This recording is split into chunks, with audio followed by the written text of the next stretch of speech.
Hey, everybody. Welcome to the show. As always, I will be taking questions from the live chat in a little bit. Not right now, but in a little bit. First, I am going to answer questions submitted to me from my wonderful Patreon patrons. And I want to thank all of my patrons for participating in the shiny, brand new method of submitting your questions, which I will get to because somebody actually asked a question about that a little bit later. So I will address it when we get to that point. But yeah, hi everybody. Glad to see everybody. Hold your questions and your super chats and everything else you want to talk about in the live chat until I get through the patron questions. And oh, hi Leto. Leto's here. So let's get right into the patron questions, shall we? The first question is from Ed Best, who says, I am preparing to start my own YouTube channel. Nothing that would compete with you. What's the best advice that you can give someone starting off on this venture? Well, the most important advice is to know what you're making your channel about. Don't just sit down in front of a camera with a microphone and expect to just make videos about whatever comes to mind. Like if you, hopefully, if you say preparing, so hopefully you have an idea already. So you have a concept that you're going to pursue, and that's really, really important. Once you have your concept, once you know why you're making YouTube videos, once you know why you're starting this channel, then you focus on, getting the best equipment that you can afford, get the best camera you can get for your money. If you're going to use your phone, make sure you know how to use your phone's camera that in such a way that it'll give you the best video quality. Same thing with a microphone. Get an external microphone, unless you're going to be holding your phone like this far from your face, right? Get an external microphone like a lapel mic or a USB mic like this or something to capture your audio. Get the best lighting you can afford. Really, really good lighting or even decent lighting will improve a mediocre camera tremendously. So just get the best setup that you can afford right now, and then you can build on it. Right? You can you can start out with maybe a little bit below the production value that you would ultimately like, but you can build up to it, right? And that way you can start somewhere and get better and better and better. Now, the other thing is make sure that you're making videos in your own voice, like whatever you're going to make videos about. I'm sure other people have or are making videos about similar things. So just make sure when you do it, you're doing it your way. What can you add to this conversation? How can your videos improve the no, the pen is not a mic, Jemshin. This thing is a mic. My pen is not a mic. But you make sure that you're speaking in your own voice. Make sure that you're making videos and you're saying things that not necessarily saying things that only you can say, but saying things the way you say them. Offering your opinion or your voice or your talent or whatever you're doing. Just make it yours. And don't worry about if it's not as good as you want it to be at first. Do it more and more and more, and you'll get better and better at it. Those are sort of the general advice I would give people who are starting YouTube channels. Also, moderate your comments. If you're lucky enough to have some success and you get people leaving a lot of comments on your videos, moderate your comments, please, for everybody's for everybody's sake, for your sake and for my. Carlisle the Cinephile is next. Hello there, Steve. This question is a follow-up to the question I asked last time about the friendship I wasn't certain I wanted to maintain. Well, since I asked that question, the choice has been made for me. He did something that struck me as extremely spiteful and solidified my decision to end this friendship once and for all. I know that ultimately it was the right thing to do, but I still find myself missing him a lot. I know it's natural to sometimes miss people who leave your life even when you know they're toxic, but I still feel ashamed that I'm missing someone I know I'm better off without. In your response to my previous question, you mentioned a friendship that ended, and I can't help but wonder, do you ever find yourself missing that person? And if so, what do you do? Thank you for indulging me. I know you're not my therapist, And these questions may be getting a little too personal, but it feels good to vent to someone and get advice from a neutral party. Well, if it ever does get too personal, I'll let you know. And I won't answer any questions that I feel are too personal to share on the live stream. But this one is actually relatively easy to answer because no, in that particular case, in that story I told about my best friend and that we no longer speak, I don't really miss him. I don't really think about him. I don't really mourn that friendship. There have been other relationships, both like, friendship relationships and romantic relationships that I have missed tremendously when they were over. But that particular friendship, no. No, I don't miss them. Part of it is that I've been very lucky I've had other close friendships and close relationships since then. So I haven't really had a hole as far as that is concerned. At the time that he and I sort of went our separate ways, I had several other, close friendships of people I could lean on, people I could hang out with, people I could talk to, et cetera, et cetera. So I didn't feel like, because that friendship was over, that hi Dana, Dana's here. I didn't feel like that. I didn't feel like once that friendship was over, that I was, that I was at a loss. You know what I'm saying? So in that case, no, I didn't miss them, but that is perfectly natural.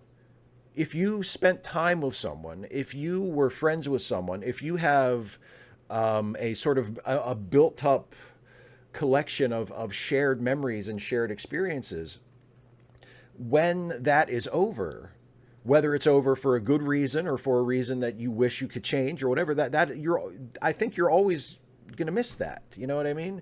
Or at least I can't say you're always going to miss it because I just said I don't miss it in that particular case, but it's perfectly natural to miss that.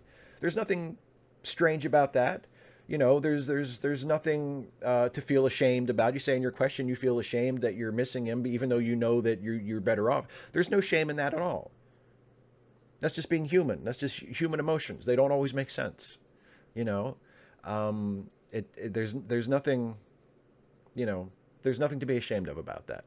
And yes, as I say, if anybody ever asks anything too personal, like I know in the call for questions, I always say you can ask anything about anything. Nothing is too serious and nothing is too silly.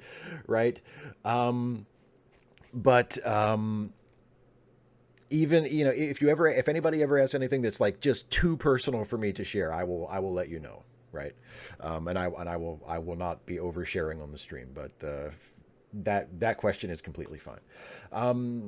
Nonstop pop. When we were kids, the distant future of the year 2000 and beyond held so much promise. I'm sure you remember the myriad of futurist shows that ran on Discovery Channel that promised amazing innovations and technologies that were going to make the 2000s a Star Trek-like utopia. Flying cars. I will send you an edible bouquet of delectable Canadian candy bars if you read Flying Cars the way Avery Brooks did in that awesome IBM commercial from back in the day. I never saw that commercial. So I don't think I can do that. How would Avery Brooks say flying cars? Flying cars! I don't know. I have no idea what you're asking me to do, so I apologize. So I guess I don't get that delectable edible bouquet. Anyway, back to what your question actually says. Supersonic or suborbital commercial flights, nanomite, skincare and weight loss products, and of course, jetpacks. Now here we are 20 years deep into the shining future of our childhoods, and I have to admit that I am kinda disappointed in the future. No flying cars. My fat ass still has to watch what I eat, and I have yet to vacation at Lunar Disneyland, and in my more cynical moments, I sometimes doubt it even exists. Of all the things you imagined the future held, what are you most disappointed that we didn't get? Probably, really super realistic virtual reality. Although jetpacks would be cool too, but like jetpacks or like super realistic virtual reality, something like that. I feel like I would have really enjoyed. And I don't know if we were ever quite promised that. Bear with me as I reframe myself here in real time. I'm a little bit over. That's better. Jetpacks are nice. Robert Mills in the chat says flying DeLoreans. Yeah. I can see that. But like virtual reality, flying cars. I mean, but honestly, were we ever like, oh no, I'll tell you what, here's one. Here's a good one. Here's a good one. And this isn't like something, this isn't something that we were promised like for everyday life. I don't know if this would have improved like our own personal lives here on Earth, but I was really hoping as a kid that by the time we got to this point, by the time we got to the 2020s, that we would have, that people would have been to Mars, that there would have been human space flight on Mars. And we're still a long way off from that. So, you know, I'm disappointed about that. I'm disappointed about that. Some random geek says hashtag land back. It is a topic that has seen some discourse in leftist spaces online with some interesting hot takes, usually misunderstanding it and sometimes comparing it to something like an ethno-state. Yeah, yikes. But I think it is something to bring up and mention, at the very least to encourage people to listen to the voices of indigenous folks, as many of us are white settlers. There is an app on the Play Store, an app store called Whose Land. You can put in your location and learn about all the indigenous tribes and people in your area. On Monday next week at 7 p.m. Eastern, I will be part of a stream on Tabby the Wolfless Twitch channel with the homework I did like this, and then there's a link, learning about the indigenous tribes in one's area, the effects of colonialism on them, and so on. The Tabby Twitch channel is, and then there's a link to the Tabby Twitch channel. So, Steve, do you know whose land you are on? Yes, I looked it up. Actually, I looked it up last year, and then to refresh my memory before this, I looked it up again. And in my area of Western Maryland, and also down into West Virginia, that was the area of the Massawopek people. And they were a tribe that were a member of the Iroquois Confederation. So depending on how you slice it, I am on Iroquois land, or more specifically Massawopek land. So yeah, and it's that app, and there are many other, there are websites. If you just Google, you know, whose land is it or whose land am I on, you can find out really easily, and then you can take that name of the tribe, of the people whose land, you know, who used to live on your land, or whose land you are now living on, and you can do some research if you want and find out, you know, more about them, if indeed there is anything to be found out about them, because sometimes you don't really find anything, unfortunately, because some of that history has just been lost, has been destroyed. But I would encourage everybody to do that. I think that's very important, just to reclaim some of the history of this land that was destroyed by our white ancestors, and also to you know, just for our own awareness. Mike Kelly says Paramount has decided to redo some of its past television mistakes. You've been hired to pick a bad episode of Star Trek, any series, to remake. They want some buzz, so they want to get some real gravitas in the directing chair. So which episode do you pick to remake? And which director do you hire? By the way, my answer to this question is TOS episode The Savage Curtain, directed by David Lynch. Now that would be cool. David Lynch directing Star Trek period would be a really interesting thing to see. And The Savage Curtain is that Savage Curtain is the one with Space Lincoln, for anybody who can't place that episode by the title. That's the episode where they encounter Space Abraham Lincoln, and then it just goes from there. So yeah, what episode would I pick? What would be what's a really bad Star Trek episode that could stand a remake? What about, okay, I literally just thought of this. What about if we redo Threshold from Voyager, directed by Taika Waititi? Because he could inject some, because that's such a ridiculous premise, right? And Taika Waititi could inject his humor and a sense of wit and whimsy to it, and we could take this ridiculous premise for an episode and actually make it into a really funny episode instead of, you know, attempting to make like a quasi sort of serious episode out of it. So that's what I would say. Let's do Threshold and let's get Taika Waititi to direct it. I like that a lot. General Contact Unit Problem Child. There's this idea that social programs need to be universal. Because if everyone benefits from them, everyone, even conservatives, will support them, and thus the right won't be able to easily get rid of them the next time they get in power. Given you live in a red area, I want to ask, do you think the Republican cult mentality could actually be stronger than that principle? Like, suppose by some miracle, We managed to get Medicare for all under President Harris. Suppose the Republicans called it communism and ran on getting rid of it in 2028. Do you think the Republican base are so indoctrinated that they go in for that, even though they'd be able to see their friends, relatives, and possibly even themselves are so much better off not having to worry about medical insurance? It all depends on the numbers. I think there would, in that scenario, there would be some Republicans who would be exactly as you describe, even if they could see tangible benefits. That word, communism, is so coded in this culture with fear, and people just there are some people that just instinctively push it away, right? So if you can convince them that universal health care is communist, which is absurd, there's nothing inherently communist about the idea of universal health care. You can have universal health care within a capitalist system. There are all kinds of ways to do it. It does not necessitate communism or socialism or whatever if that's not what you're into. But if they can convince people that, oh, this is communism, this is socialism, we can't. Yes, some Republicans will go for that, even if they can see a benefit from it. Because the same thing has happened with the Affordable Care Act, which is a much milder form of change, a much milder reform than something like Medicare for all would be. Like the Affordable Care Act basically just tweaks the existing system and makes it a little better for a lot of people, makes it more affordable, makes it so it covers more people, but it's still mostly employer-based healthcare with some state-run programs sort of filling in the gaps. Like, it's not that different from what we had before the Affordable Care Act. It's a big improvement, but it's not that different. And even with that relatively minor difference, there are still people who think that it's just the worst thing ever, who think that it's absolutely intolerable. So yes, of course there would be Republicans who would think that. Would there be enough of them that they could repeal it? I don't know. Christ, I hope not. But I mean, I guess we would have to see. Isaiah Taylor. Hey, Steve.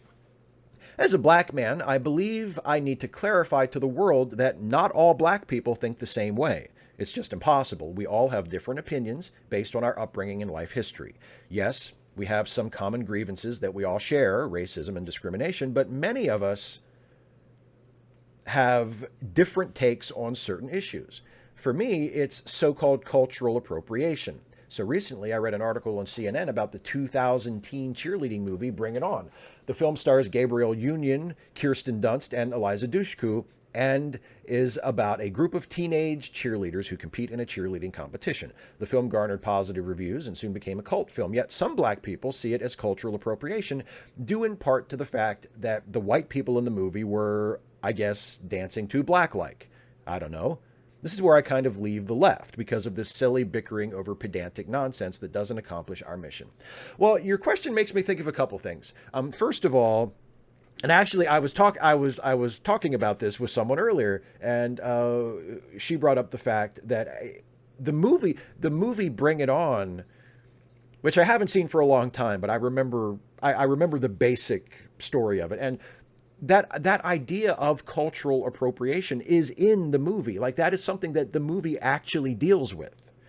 It deals with a team of white cheerleaders who have appropriated moves and style from a team of black cheerleaders, right? That's part of that. That's in the movie. So that is dealt with in the movie. So maybe people who think that Bring It On itself is an example of cultural appropriation missed that part of the movie, or maybe they didn't, and for whatever reason they still think that it counts. I don't know. I do know that as a white person who I am a member of the group that is usually doing the appropriating. So I don't usually have too much to say about it. Like, I am not someone who rolls my eyes at when somebody complains about cultural appropriation. I'm usually not the person that goes like, oh God, here they go again, complaining about cultural appropriation. Like, I feel like if you have a legitimate feeling that your culture has been exploited or used or sort of stolen or been appropriated disrespectfully or in an unacceptable way, like if you are a black person or a member of an indigenous culture or some other what would be in this country a minority group or a marginalized group, and you feel like that you see a case of cultural appropriation, I tend to give people the benefit of the doubt because I feel like that's a part of staying in your lane. You listen to other people, and if I'm hearing a lot of black folks, for instance, saying that a given thing is an example of cultural appropriation, then I tend to respect that. But I personally don't know if Bring It On is a very good example of cultural appropriation. But if other people think so, and that's what they think, they're entitled to their opinion. But I do agree with you. I do think that sometimes, oh, and that's another thing we were talking about earlier when we discussed this, that I don't know if it's the left. Like, I don't know because cultural appropriation, concerns about cultural appropriation are not the exclusive domain of the left, right? There are people who are not, who certainly are not like far left or radical leftists, who and a lot of this depends on definitions and et cetera, who you consider to be a leftist or a radical leftist or whatever. But a lot of people who would not call themselves radical leftists have expressed concerns about cultural appropriation. So it's not just a left thing, or even maybe even necessarily a liberal thing. It's not even like a left-leaning thing. Like there's no reason why anybody from any particular point on the political spectrum couldn't potentially have a problem with cultural appropriation if they thought they detected it somewhere. So I don't think it's quite a left thing, at least not necessarily. But I do agree with you that sometimes the left gets bogged down in what you call pedantic nonsense and takes their eye off the prize. I think that that's true. I think that that's true. Just as I think the Democratic Party, which is more toward the center than toward the left most of the time, errs in the opposite direction and worries so much about pragmatism and accomplishing the mission that they allow themselves to be dragged too far to the center or too far toward the right, and don't listen to the left as much as they should, because they're so focused on nothing but we got to win the election that they don't listen to what should be the ideological core of the party, which is further to the left. But yeah, I mean, I agree with a lot of what you say, and some of it I think I don't quite agree with, or at least I don't think is an accurate characterization of certain things. John Gingras says, I'm putting together a crew for a Starfleet vessel. I have a bunch of positions filled with a very brief description of their personality, their species, and name. How would you fill out the tactical officer position? And would there be any other positions you'd include, and who would fill them? Captain, Ferengi with a heart of Latinum. Name, Nog. Yes, that Nog. First officer, gruff but fun-loving Klingon. Name, Jurok. Con officer, Binar #1, paired with Ops, curious and adventurous. Name 010, Ops officer, Binar #2, paired with Con, shy and bookwormish. Name 101. Medical officer, prim and proper Bolian. Name Bix. Tactical officer, ? Tactical officer, is it, don't you think it's time that we have the first Romulan member of Starfleet? And Romulans, if we go by the racial essentialism of Star Trek, Romulans would be great tacticians. So we could have a Romulan. Let's have a Romulan as the tactical officer. What name? I don't know. What would be a good Romulan name?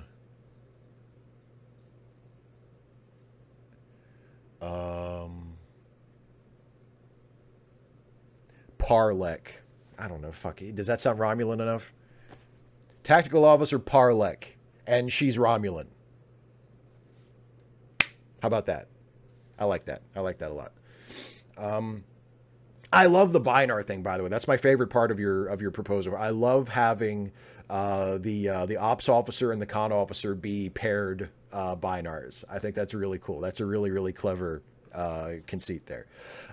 Francois Lacombe, oh boy, you are given a time machine and told to go change 2 past events of your choice. One change will be undone, so it can be made just to see what would happen, but the other will be permanent. What events do you choose to alter in both circumstances, and why? I'm going to cast the net wide for this and disqualify myself from using the time machine to go and change things in my own personal life, no matter how much I may desperately want to use the technology for that. In real life, that's totally what I would do. But for the sake of the question, I will try to be have more impact on broader history, not just my own stuff. So, well, the one that I would want to go back and change. That and make it stick. Like the one that I would want to change permanently, I would want to go back and prevent the Lincoln assassination.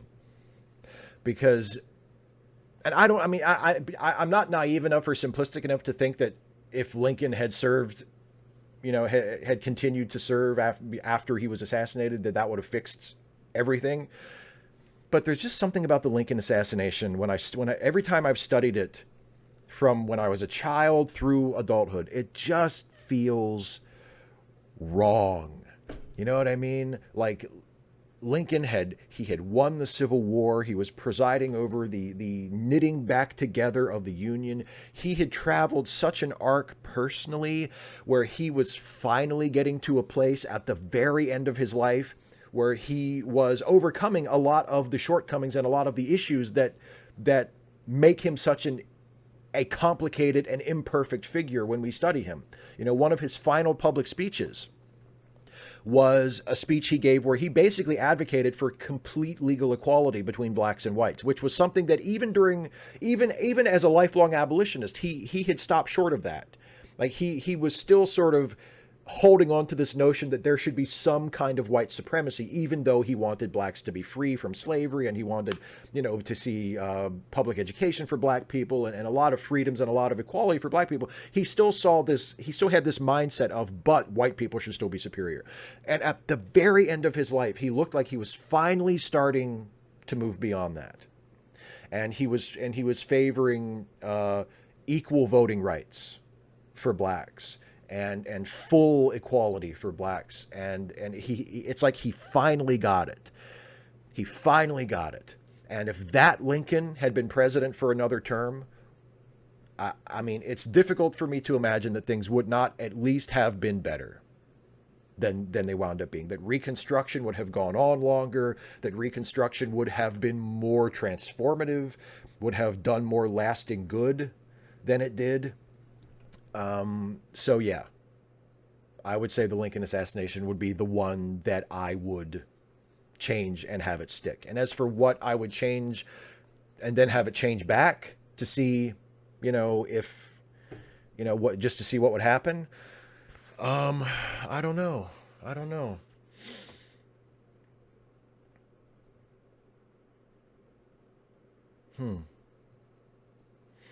I don't know.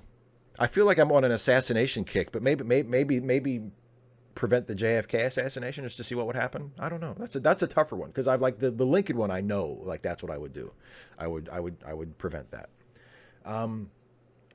Actuarial Lurker, brand new Patreon here. Have you attempted to find people in your network who actually voted for Trump and are now disgusted by what he has done and tried to get them to bring their friends along to either vote for Biden or vote third party as a protest? Do you think that the Lincoln Project or Republican voters against Trump might actually swing 2 to 3% of voters to switch over or sit out? No, to answer your question, first of all, I have not done that. But do I think that Lincoln Project or Republicans against Trump might do that? I don't know. I mean, I guess it depends. With Lincoln Project especially, it depends on how much reach those ads actually have, because even though the Lincoln Project is making these fantastic ads and releasing them on the internet, and they're getting in some cases hundreds of thousands or millions of views, they're not doing so many TV ad buys. So a lot of the people who might be inclined to vote for Trump, who are maybe older people, who aren't necessarily as active on the internet as younger people, aren't really seeing the ads. So it's hard to tell. But I mean, do I think that they could? Do I think that they might? Yeah, I think that they might. And that would help. That would help a lot. Although I still think, as I've said all along, I think the key to winning this election is not flipping Republicans, but in energizing people who are already sort of predisposed to vote for the Democrats and and just aren't, to not rally the base, because they're not part of the base, but people who are already predisposed to vote Democrat, and then you need to convince those people, okay, but now we need you to go vote. Like, we know that you prefer this side to the other side, so now we need you to go out there on election day and vote, or mail in your ballot, or whatever. Like, I feel like that's more important than flipping Republicans. But flipping some Republicans, that would be great too. That would be great too. Stephen Clenard says, "Do you have a favorite terrible episode of Star Trek?" And I love that you put "terrible" in quotation marks, because that I feel like that gives me something to play with there.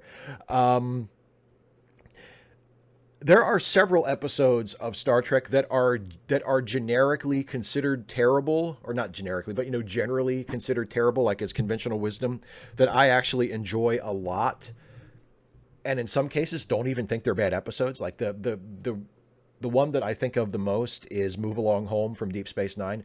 People hate that episode. People hate Move Along Home, and I think Move Along Home is delightful. Like, I would never rate it as like one of the best shows of the series, but it's not a bad episode. It's a delightful episode. It's so much fun. And I really like that episode. So that I would put that one up there as a bad episode or something that is thought of as a bad episode that I really enjoy. Maybe it's my favorite. I don't know. But what's another one that is actually a bad episode?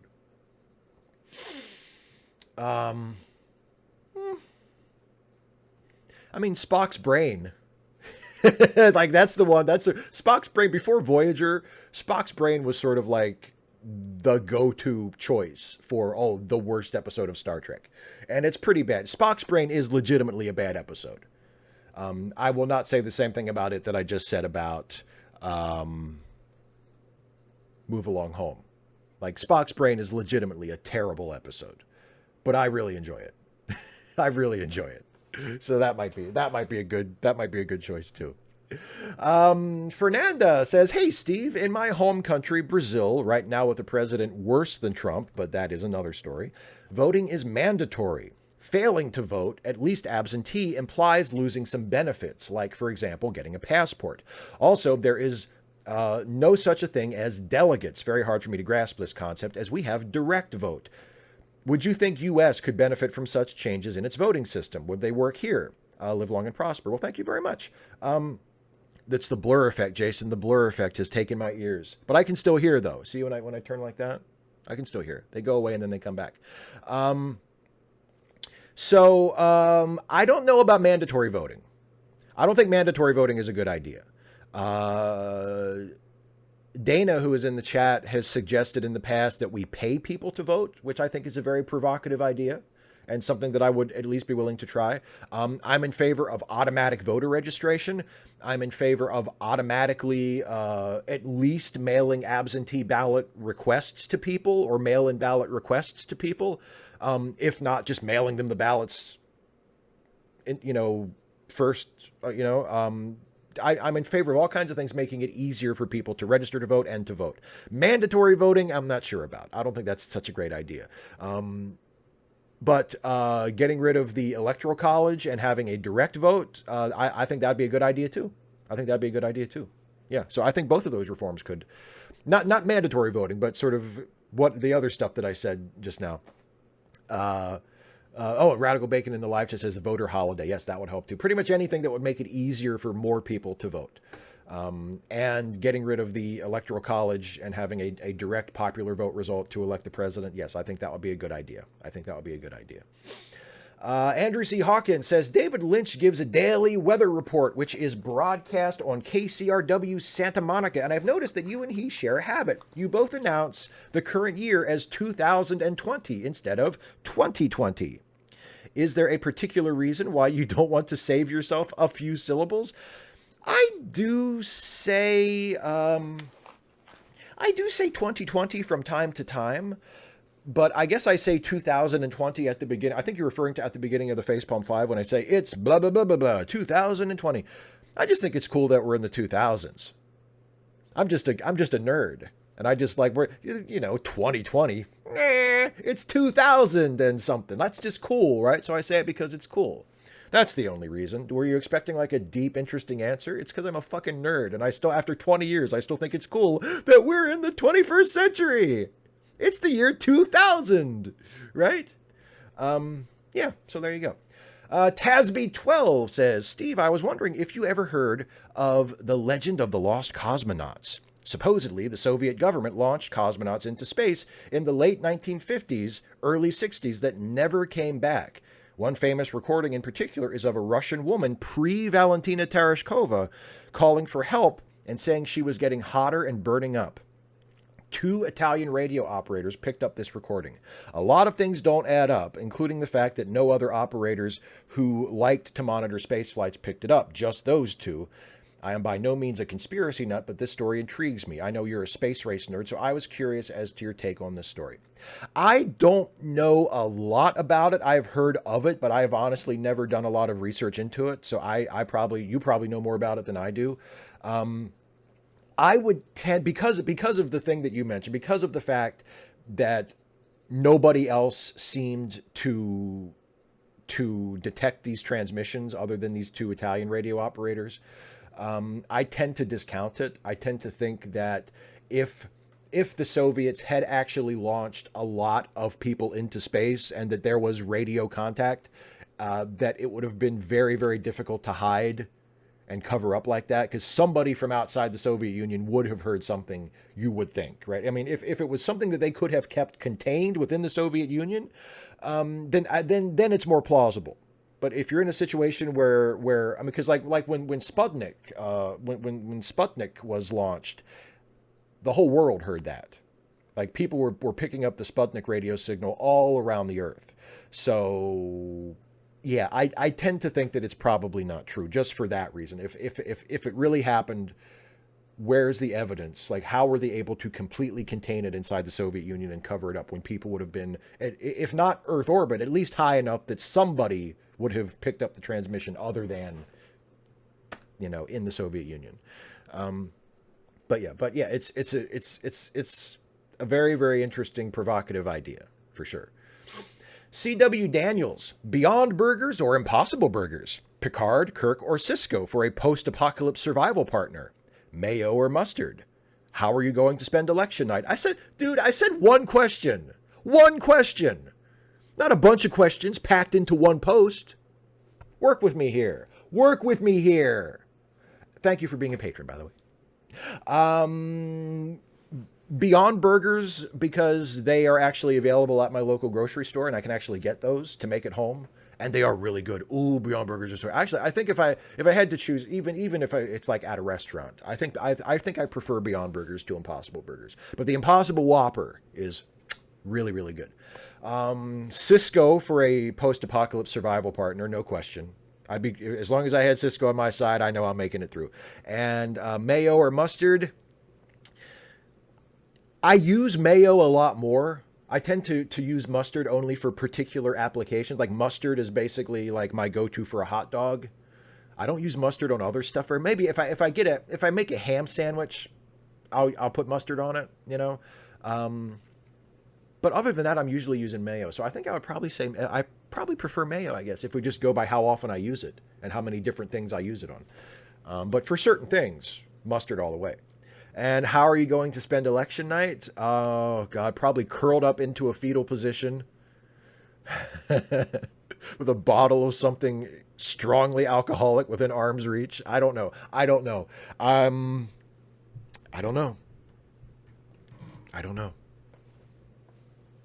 Hopefully on the phone or in a Zoom call or something with somebody who cares about me, so I have a lifeline just in case something happens.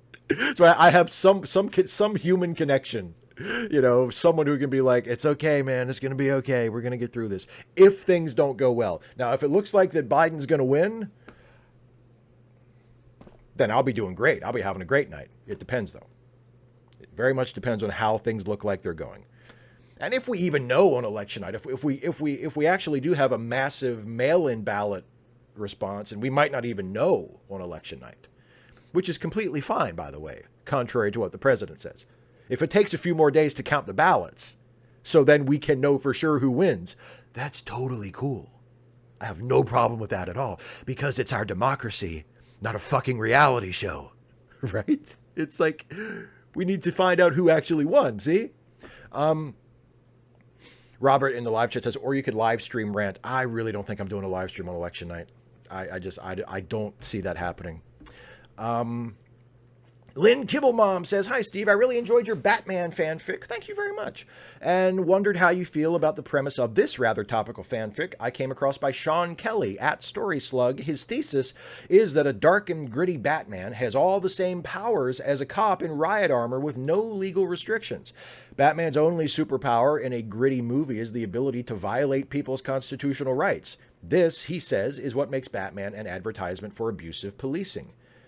Packed movie theaters cheering for brutal violations of our social contract and an implication that we could have thousands of Batmans if we'd just look the other way and let cops take care of things. His solution, reframe Batman as the foe of corrupt cops, one of whom killed his parents, and make him the champion of marginalized people victimized by the cops. Do you think this would make a good Batman movie? Hashtag defund Batman. And then there is a link to an article that has like a summary of that. It's not really, the question refers to it as a fanfic, and it is, but it's more like a pitch for like a story or a Batman movie. I actually read this last week. Somebody showed it to me. And I thought it was brilliant. I thought it was a fantastic rewrite of Batman. I really, really loved it. And would it make a good Batman movie? It would make a fucking awesome Batman movie. Absolutely. And the basic idea, the major changes to the more traditionally established Batman mythos is that Joe Chill, who is in the comics is the guy who murdered Thomas and Martha Wayne. Joe Chill is a cop instead of just some random hood who's doing like stick-ups, right? Joe Chill is a cop, so the guy who kills Batman's parents is a cop. And Bruce knows this. So when Bruce grows up and becomes Batman, he doesn't see the Gotham City Police Department as potential allies. He sees them as part of the enemy. And when protests break out in the streets over police corruption and police brutality, which is something that is already established in Batman, that's been a part of Batman since the 70s and the 80s. The idea that Gotham is a corrupt city and the police department, Commissioner Gordon is one of the only good cops, and the rest of the department is rotten and corrupt and violent and compromised by organized crime and all this other stuff. So that part isn't new. The part is new is that Batman aligns himself very, very purposefully with the people and against the cops. And when cops and civilians come into conflict, Batman swoops in and saves the day and sides with the people against the cops. And that is, I love that so much. And the pitch also includes something about, I'm going from memory because I didn't read over it again today, but the idea that Bruce Wayne uses his money, uses his wealth and privilege to call out the bullshit of other wealthy people in Gotham who are propping up the corrupt status quo, and opens Wayne Manor to provide housing for homeless people and for protesters who need a place to stay, and pays people's legal fees, basically uses his wealth to do good for the common people of Gotham on a much broader and larger scale than he has been depicted as doing in the past, the Wayne Foundation notwithstanding. So I thought it was great. I think it's a great pitch, and I think it would make an awesome movie. Absolutely. Social Justice Alchemy, proud sponsor of Some Random Geeks long-ass question rants. Why you make change to ask away? Change bad. Well, and the change that's being referred to is for those of you who are not Patreon patrons and are watching this. This time around and going forward from now on, instead of just posting a patrons only post on my Patreon page and saying, leave your question for Ask Away as a comment, I posted a link to a Google form. And you click the link to the Google form, and then you leave your question in the Google form, and then I collect the questions from that. And the reason that I'm doing that is because my wonderful patrons, who I love, who give me the life that I have, who I owe everything to, just don't want to follow instructions. For years, I have asked people to please stop asking long-ass questions. stop writing me essays and then putting "what do you think" at the end, for a question. And I've asked and I've asked, and some people have made an effort to write shorter questions and some people haven't. So I finally decided, with a little nudge nudge from someone, to change it so that now you submit your questions through a Google form, so that I can set a character limit. So the character limit on the Google form for your questions is now 1,000 characters. So you can ask whatever you want. Same rules as before. Ask me anything about anything. Nothing is too serious. Nothing is too silly. And as long as it fits within 1,000 characters, you're good. So that's why. Because my wonderful patrons, who I adore, simply refused to fucking cut to the chase when they ask their questions. Brevity is the soul of wit, my friends. Brevity. Clarity. Write concisely. Right? That's what I want. So now you have no fucking choice. If you're a patron and you want to submit your question for Ask Away, you have no choice now but to write concisely. So that's why. And also, change is inevitable, my friends. Change is inevitable. Jemshin says, what sort of question should I ask? Alternatively, what are some tips or ideas on thinking up good questions or prompts that provoke thought or discussion? God, I don't know. I think this is a good question, Jemshin. What sort of question could you ask? Because it's certainly a very provocative question. It's a difficult answer to it's a difficult answer to question. It's a difficult question to answer because I really don't know. You should ask a question that you anticipate I would have an interesting answer to, because those are my favorite questions. The ones that I think, oh, I have something to say about that. As to what that would be, I don't know. But thank you for the question anyway. David Colby says, so about the Kamala Harris, excuse me, I mispronounced her name again. I apologize. So about the Kamala Harris rant, why is it that when it comes to compromise, trans rights and the concerns of trans people are always the first on the chopping block? Because the first people I heard to be concerned about Harris were trans people, specifically because of how she treated trans women. This seems to be a common trend, even in leftist spaces. Trans women always get the shaft first, hardest. Weird, huh? It's almost like they're seen as the most disposable or something. I think there are a few reasons. Why the concerns, the issues of trans people are so quickly pushed to the side. I think part of it is that trans people, and this is not accurate, this is completely incorrect, but the perception is that trans people are sort of the new kids on the block, and that their struggle is more recent than other similar civil rights struggles. So if you have to cut something off, or if you have to prioritize, well, it's sort of last in, first out. That's completely unfair, but I think that is a perception of some people. I also think that the mainstream of the Democratic Party has never really been, or I won't say never, but within my lifetime has not been distinguished by its courage. And there is so much anger and hatred and bigotry from the right directed toward trans people.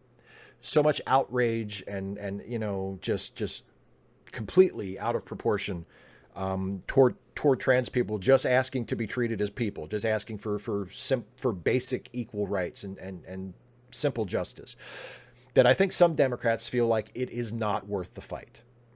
And I think they need to be called out on that, and I think they need to be persuaded that they are wrong, but I think that's part of it too.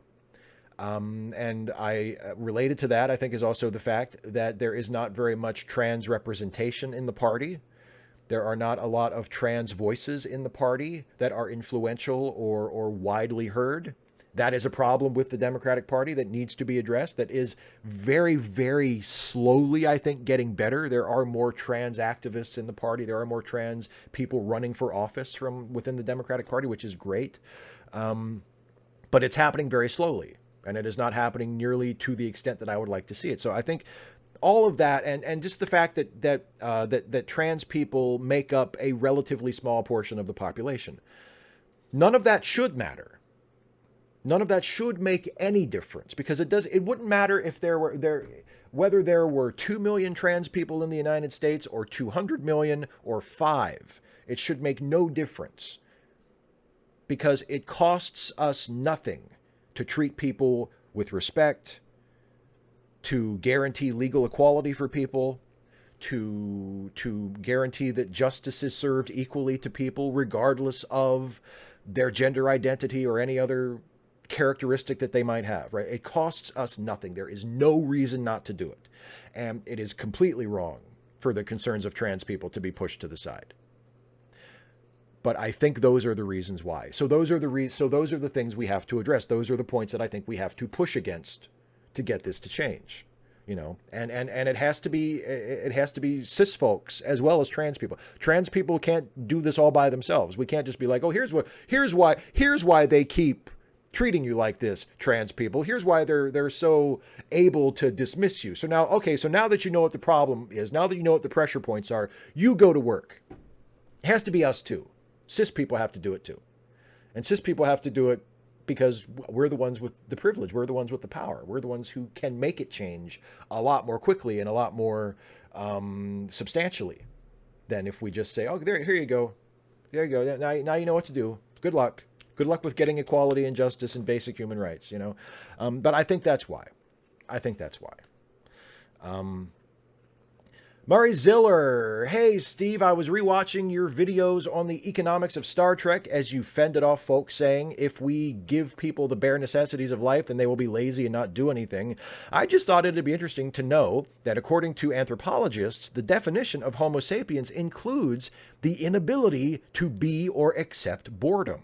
That is to say, we aren't programmed to do nothing. We're literally evolved to find everything we encounter interesting and to want to take part in it in both social and individual settings.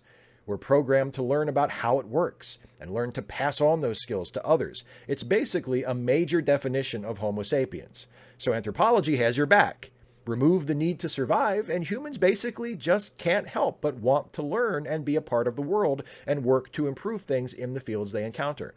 Yeah, that is really interesting. And I think it's it's probably a byproduct of evolution, because you create those. Evolution has given us these skills or these instincts, these tendencies, which in a survival type situation would enable us to survive, to resist those pressures that would want to destroy us. But absent that situation, if our survival in the natural world is not at stake, if we're not living like wild animals, we still have those instincts. We still have those tendencies. Our brains still work that way. So we just have to find other ways to apply it. And you're right, it happens naturally. Like it's just the way that we are wired. That's why we tend to be problem solvers. That's why we tend to need explanations for things. We need to figure things out. We need to know, why does that happen like that? If we see a problem, if we identify a problem, we need to figure out a way to fix it.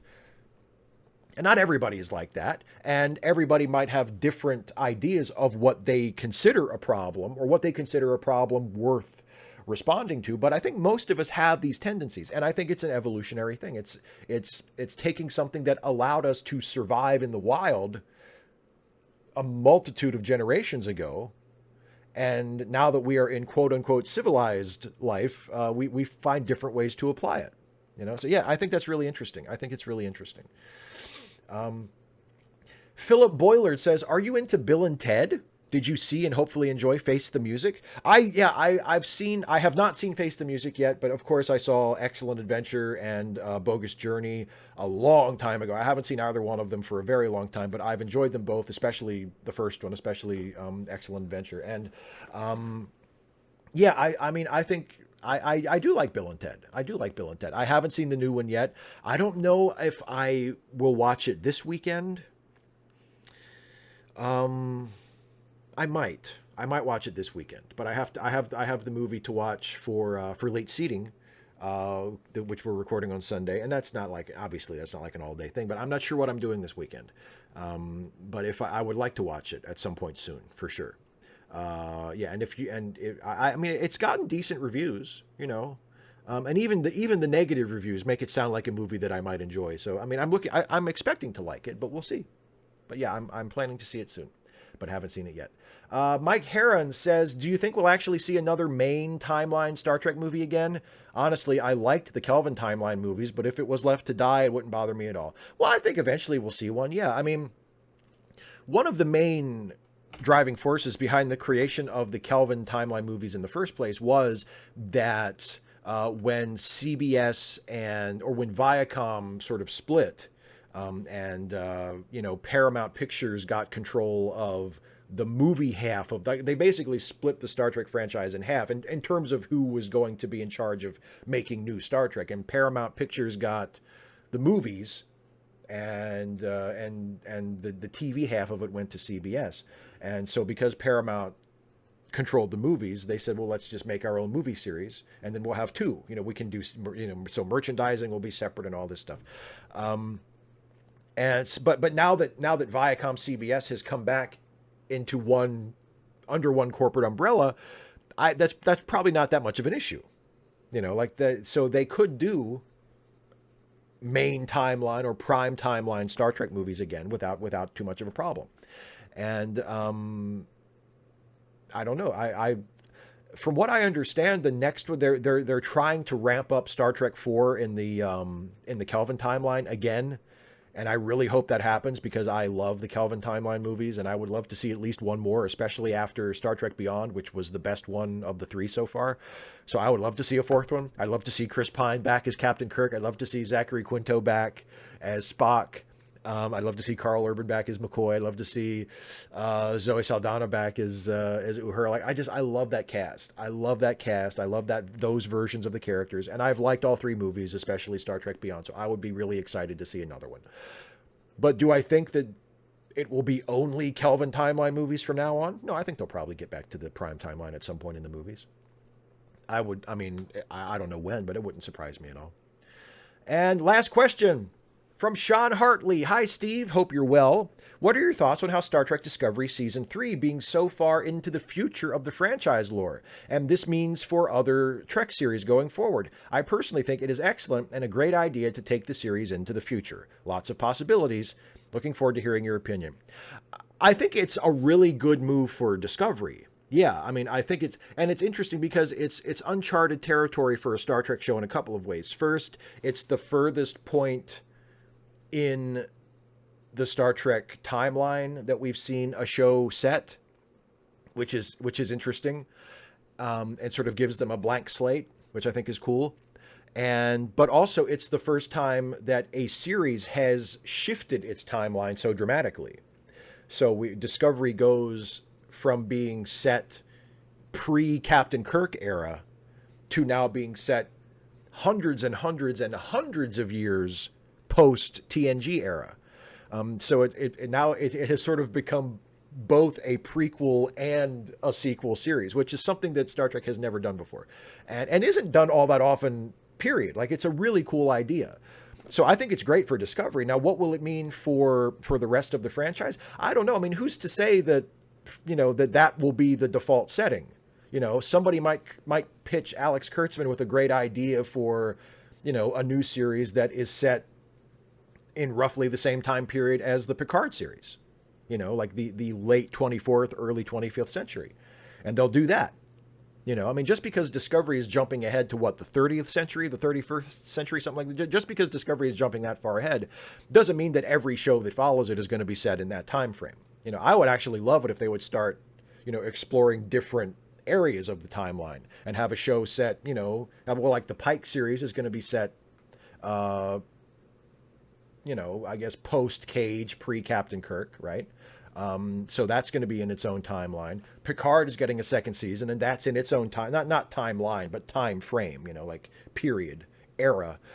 Picard is going to be in its own era. Discovery is going to be way out in the future. So I kind of like that. I think it's, and Lower Decks is also sort of in, the late TNG era. So I really like that.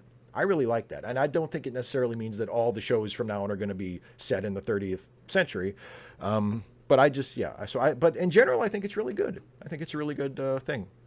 So yeah, so that's it for the patron questions. Let me turn now to the live chat and see what you wonderful people who are watching live have to say. And by the way, I got let me go back and acknowledge this. I saw that I got a super chat earlier. At least I thought I saw one, or maybe it was just a sticker. But I don't see it now.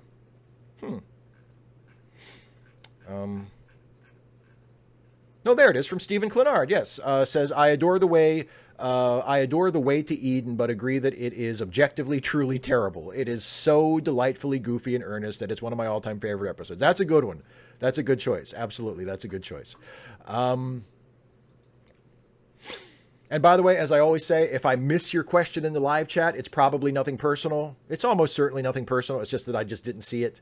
So if you have a question that I haven't answered in the live chat and you're like absolutely determined that you want to hear what I have to say about it, you can please don't be shy about like, posting it more than once. Steve, shout out homeless rights. Homeless rights. Is that controversial? Like, yes, homeless rights. Why is there even such a thing as homelessness? It's an obscenity that in a country as wealthy as the United States that there is even such a thing as homelessness, and that homeless people are treated so badly, are treated like some kind of infestation. It's disgusting. So homeless rights. Yes, I did. Thanks, John. I did see the super chat. JCE was here, says, why no Babylon 5 videos? Because I just haven't watched Babylon 5 for a long time.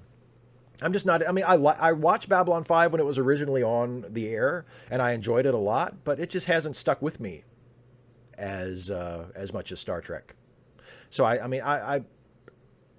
not ruling out, I'm not saying I'm never going to do any Babylon 5 videos, but I don't have any plans to right now because it just doesn't interest me as much as Star Trek. It just doesn't stick with me as much as Star Trek. But maybe, maybe at some point. 255 AD says Iroquois is what white colonizers called the Haudenosaunee, their true name. Thank you very much for that. I appreciate the correction. The Haudenosaunee instead of the Iroquois. Good to know.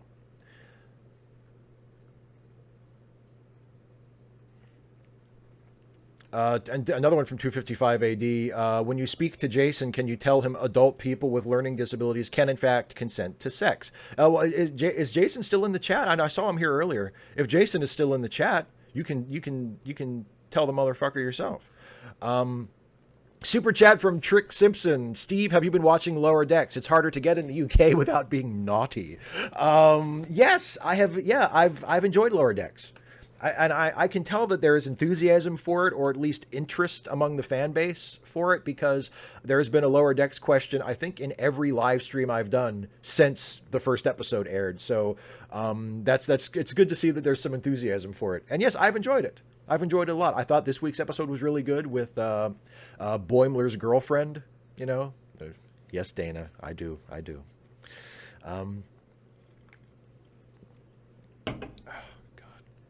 But yeah, I really like Lower Decks a lot. David G says, you've probably got this before, but should I watch Andromeda? I just saw it on Prime. I cannot advise you because I have never watched a single episode of Andromeda, so I don't know. John Burns with a super chat. Thank you very much. He says, hi, Steve. Here's my question. Sorry, I misread your instructions. So plans on Saturday, November 7th after Trump has won re-election. Some advice from John Belushi from Animal House. My advice to you is to start drinking heavily. Please don't say shit like, so what are your plans for after Trump has won re-election? That's just fucking mean. It's just a mean thing to say, John. But yes, something like that. Probably something like that. Yes. And another super chat from Jeremy Landry. Thank you very much. Sending a tip. I enjoy your content. Well, thank you very much. I appreciate that. Random Geek says homeless rights is extremely controversial because of the housing market creates homelessness. Hence, affordable housing isn't that progressive, in my opinion. Well, no, but affordable housing is more progressive than what we have now. So let's, push for that and then push for a better solution beyond that. That's my feeling about that. Carl Eusebius says, what's your position on monarchy? Say the British one? Fire the Queen. I am not a monarchist, so I think I mean, the British monarchy, if it's a largely ceremonial thing, like, I guess it's not as bad. I think I've gotten questions like this before. And it's like, if the British people find some value in having a queen, even if the queen is just a figurehead, or the king eventually is just, I mean, that, I guess it's not for me to say, but generally speaking, I'm not in favor of monarchy. I don't think monarchy is a good form of government. Whether it's absolute or limited or constitutional or whatever, I just don't think monarchy is a very good thing. So yeah. 2-5 AD says, yeah, that part of the Forrest Gump podcast really got under my skin.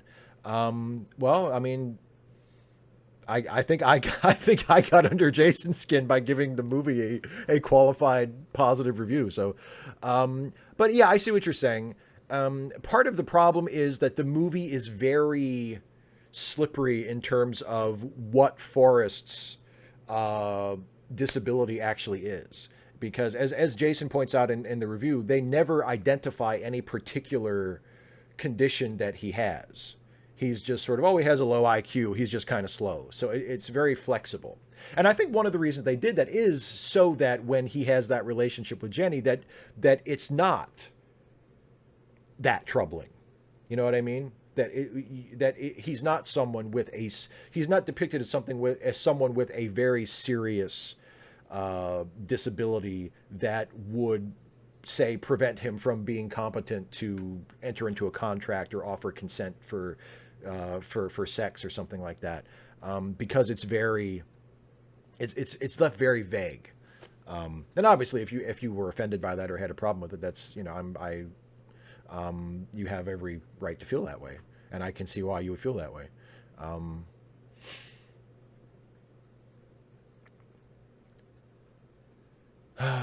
Sarah Schildnecht says, I was late to the chat, so if you already talked about it, sorry, what do you think about Ketwalski's little coup with the FM? I thought that was great. I retweeted that video. For people who don't know, Ketwalski is a fellow Star Trek YouTuber who helped to run sort of a sting operation to prove that when the YouTube channels that are part of what is called the Fandom Menace, which are basically people who just make videos complaining about how everything sucks, how new Star Trek sucks, and how new Star Wars sucks, basically how everything is terrible and being ruined by SJWs and political correctness and blah, blah, blah, blah, blah. And they're always making videos saying, oh, I just got, there's an inside tip, there's a hot rumor that all the new Star Trek shows have been canceled, or that Kathleen Kennedy has been fired from Lucasfilm or whatever. And it always turns out to be horseshit. And Ketwalski made this video a couple days ago. He released it, where he talked about how he basically helped to plant false rumors on Reddit, hoping that some of these dipshits would grab onto them and make videos about them and then claim that they were from legitimate, reliable sources. And that's exactly what happened. It turns out when they say, oh, there's going to be no Picard Series 2, and I know this because I have a reliable source from CBS who told me, they're just making it up. Who would have thought? But yeah, I thought it was great. I thought it was great.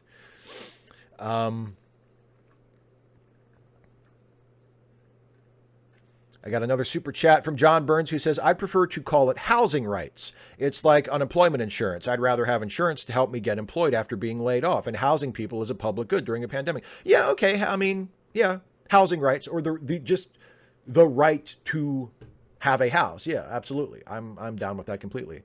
But in the absence of such a policy, while there are still homeless people, and we're still for some reason trying to figure out what to do about that, homeless rights is a good term as well, because if there is a group of people that are homeless and their rights are not being respected, homeless rights, and then if we can implement a policy where everybody has the right to a home and we can get homeless people into homes so there aren't homeless people anymore, then we can talk more in terms of housing rights.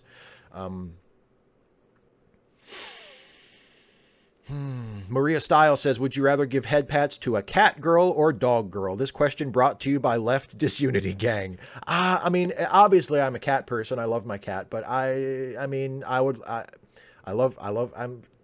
feel like at heart I'm kind of a dog person too. I used to definitely be a dog person before I had a cat. Now I'm kind of both. I guess a dog. Head pats on a dog are so nice because dogs are always so cool. They're much more receptive to it than cats. Cats, you have to catch at the right moment. Dogs are usually always up for a head pat.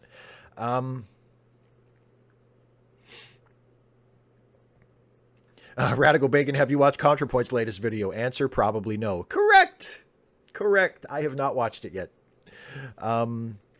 Some Random Geek, shout out Social Justice Alchemy, and then helpfully there's information right below that. So yes, Social Justice Alchemy, which is a show hosted by Some Random Geek, along with John Brockman and Tom McDonald, Jamie J, Phoenix, Mehmet, and Leto Anor. It is each Saturday at 6 p.m. Universal Time, 2 p.m. Eastern Time.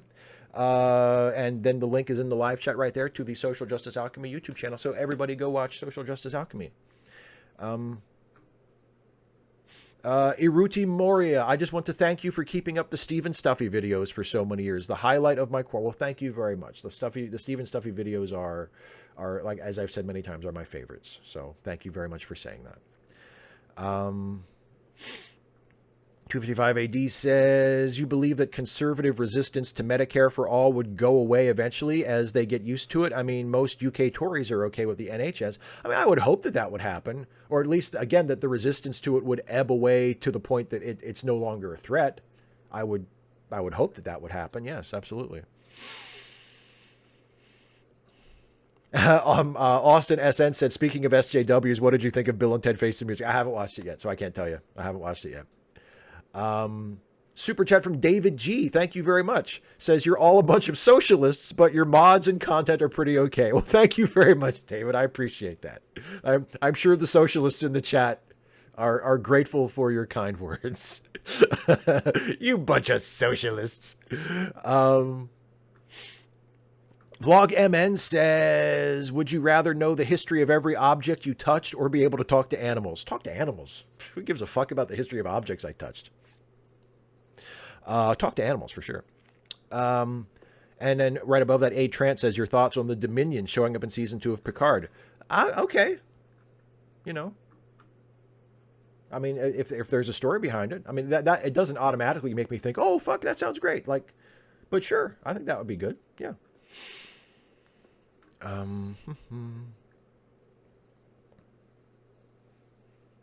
Interesting. Joe McClory asks, would you support a maximum wage or maximum amount of houses?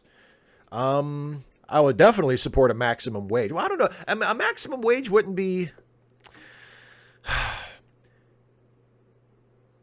I don't have a problem with people making a massively huge wage as long as it is taxed appropriately so that it can be used to fund necessary programs. Like, I mean...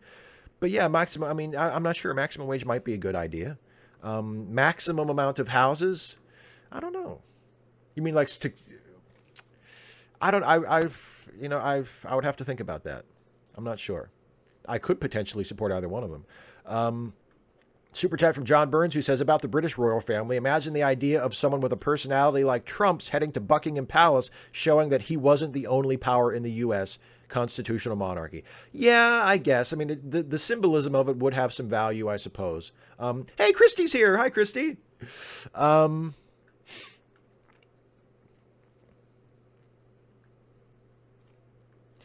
Trant says, what's your favorite episode of DS9 Season 1? Probably Duet.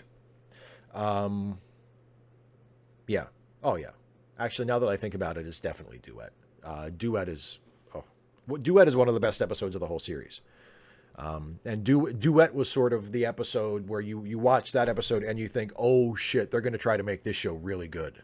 You know what I mean? Like they're not just going to coast and say, let's just do some more TNG type stuff. Like the Duet was them planting a flag and saying, we're going to really try to make this good, you guys. Okay. We're going to really try to make this good.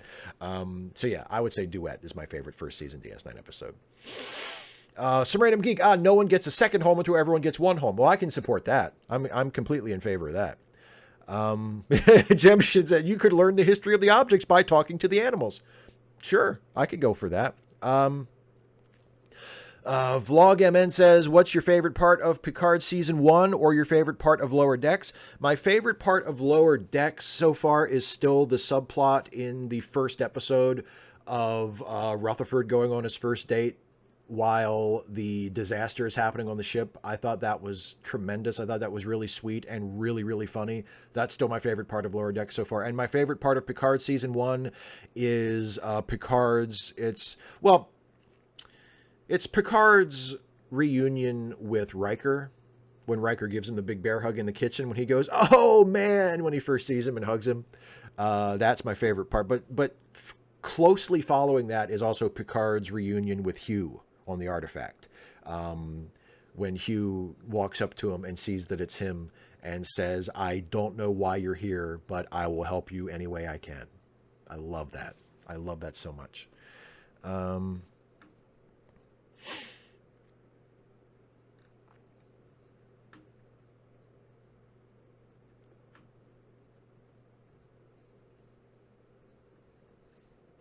Bovacat17 says, talking to animals is useless. They are stupid compared to you. They wouldn't have much to say, probably only expressing simple wishes like food. Well, they're going to have to say something, man, because they're talking, right? I assume... wouldn't it be nice? I think anybody who's ever had an animal, especially if it's a cat, you would just love to know what they want, because okay, granted, yes, to your question or to your comment, it's usually food. It's usually food. Wouldn't it be nice to know for sure? Wouldn't it be nice to know for sure what the cat wants when the cat walks up to you and just starts yelling at you? It's like, what do you want? What do you want? What do you want? It'd be nice to know, right? I don't know. Yes, I'm not gushing about Picard. I'm not gushing about it. I'm just saying that was my favorite part of it. That's my favorite part of the show. Okay, what? You're so intolerant, Jason. You're so intolerant of people who have different opinions than you. You know, you should really work on that.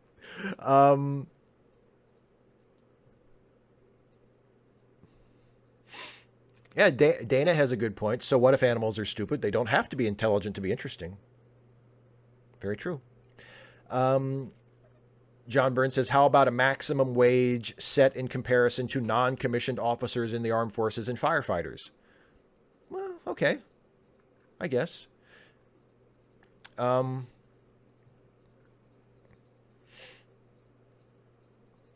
Ongus says, who is the worst captain? Ooh. Captain Styles from Star Trek 3. The original captain of the Excelsior, the dude who is literally filing his nails in his I think, is he filing his nails on the bridge? I know he's filing them like in his quarters when he gets the call that the Enterprise is being stolen.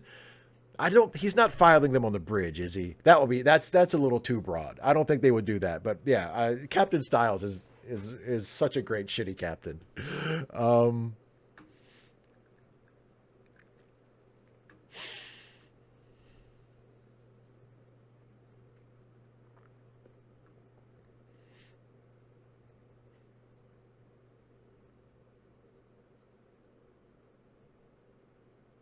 John Brockman, Steve is gushing because of Picard. Vagina joke.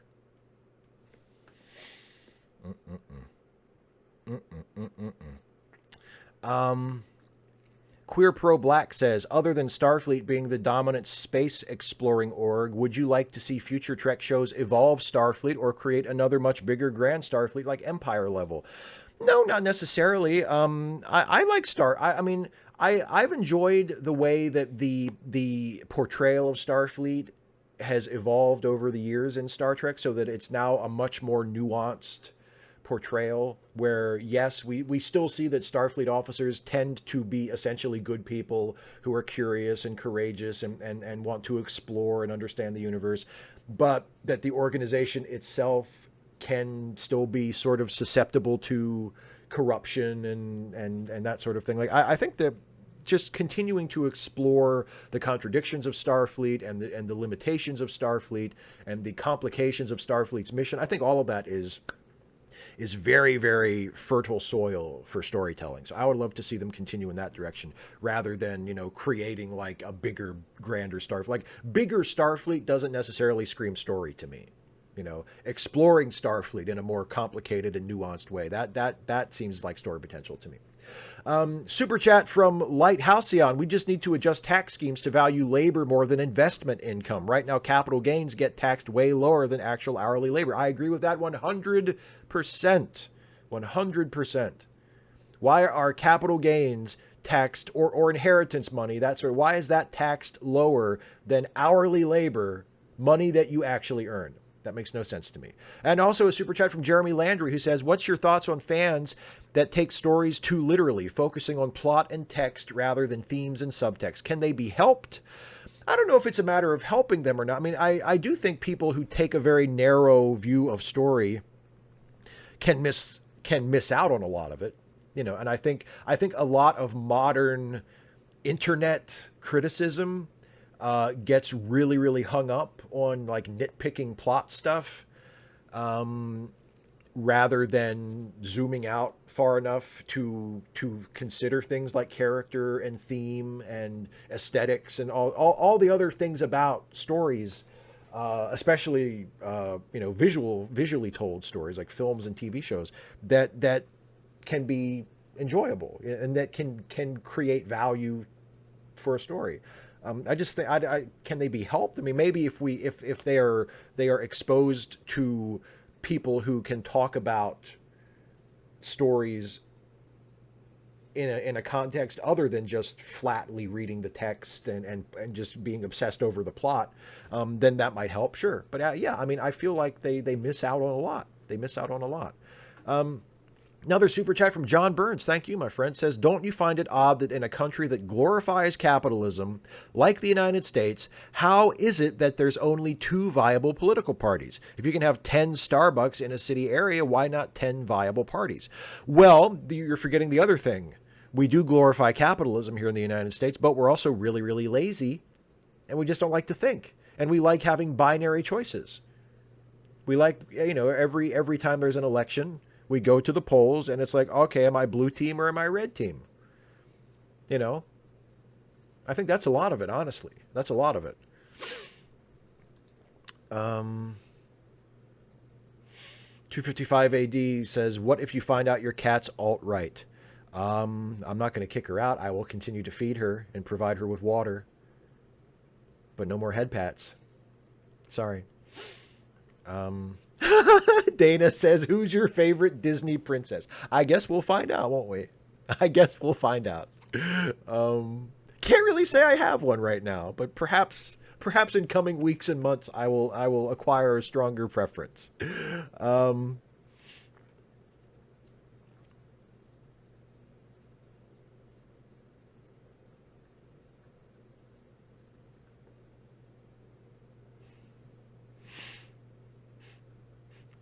John says Captain Sisko. Captain Sisko is my favorite Disney princess, for sure.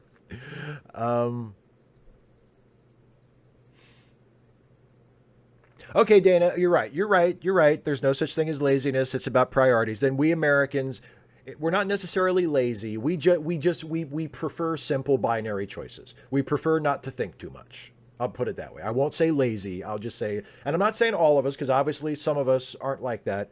But as a people, I think we're not nearly as eager to engage in intellectual rigor, shall we say, as maybe we might be.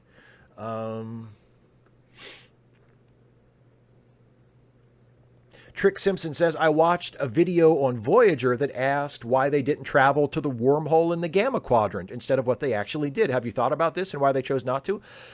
Well, I think the reason is that they just didn't want to have that much of a crossover with Deep Space Nine. I think they wanted Voyager to have its own personality and to sort of exist in its own corner of the mythos, and that's why. That was the reason.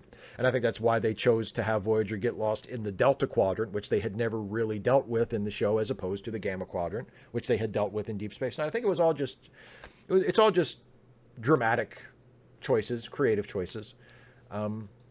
Super chat from John Burns. Your 2 choices have nothing to do with the choice of being a republic, or that there should be no political parties, all independents. Well, yeah, I mean, that's what George Washington wanted. George Washington warned against allowing political parties to gain too much traction. So, I mean, he would certainly agree with you there. Ongus says, another super chat. Thank you very much for the super chat. Says, or Angus, I should say. Angus, not Ongus. I said Ongus before. Angus. If that's how, I don't even fucking know. How the fuck do you guys pronounce your names? Why can't everybody use English the way Americans use it, which is also known as the right way? Ugly American. Ugly American. Do you think Trump's base really believe Biden is a radical communist? Some of them, I think, do. Yes. Yes. Because they are ignorant and very, very easily led people. And I think because Trump is a huge dipshit, he may actually believe it too. But I think most people in positions of influence in the Republican Party probably don't actually believe that.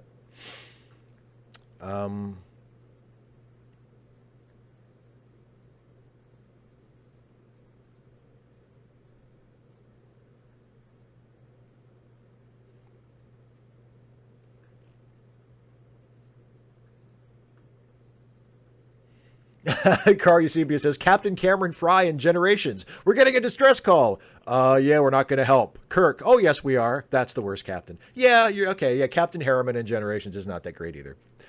Phoenix Espresso says, would you rather live in a timeline where there was no COVID pandemic, but Trump got reelected, or a timeline where there was a COVID pandemic, but Trump lost reelection? That's really tough. That's like Sophie's Choice. The second one, though, where Trump loses reelection. Because I don't think COVID is going to destroy the country. I think Trump would if not destroy the country, at least bring it to the brink of destruction. Zeraxis says, I wouldn't put it as laziness either. I'd put it as the result of an overworked and underpaid population. People that are stressed, don't want to exert unnecessary effort. That is a really, really good point. That is a really good point. Jason, Opinionville says, question, Kevin Smith, Masters of the Universe. Feelings? I'm really curious to see it. It could go either way. It could be really good or it could be a fucking disaster. We'll just have to see, but I'm definitely going to watch it. Those are my feelings. My feelings are I'm definitely going to watch it, and we'll see if I regret watching it when it's over. Dana says, speaking of intellectual rigor, you need to read Kahneman's Thinking Fast and Slow. I guess I should add that to my Goodreads to read list, then shouldn't I? Jeremy Landry says, did Steve used to not have a beard? When did the Steve Shives channel grow the beard? I like that. Growing the beard. I didn't have the beard. I think shortly after I got married, I grew the beard for good. There was a period early on where I had it and then I didn't have it, where I kind of was, I was working with an independent film company at the time, and I had shaved it for that. And I was clean shaven for my wedding, and I think shortly after that I grew it and I just kept it. So it's been probably a little less than 10 years. So for most of the life of the channel, I've had the beard. Yeah.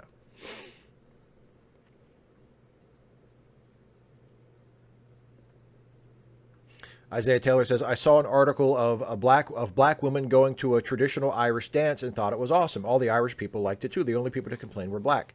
Well, I would have to know specifically what their complaints were. Just the way you describe it there, it doesn't sound all that bad.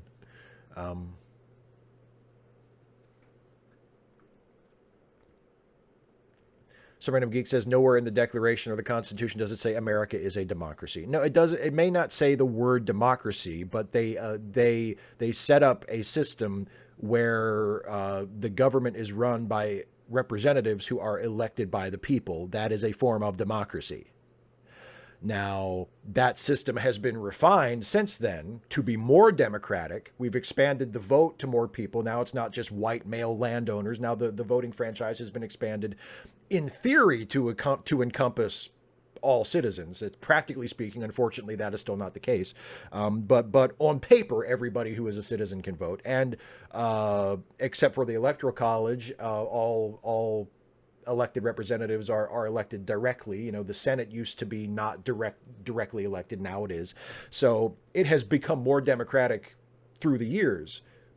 But the Constitution still lays out a form of a democratic system. I feel like that's a really silly, pedantic argument to say well, America's not a democracy because the word democracy doesn't appear in the Constitution.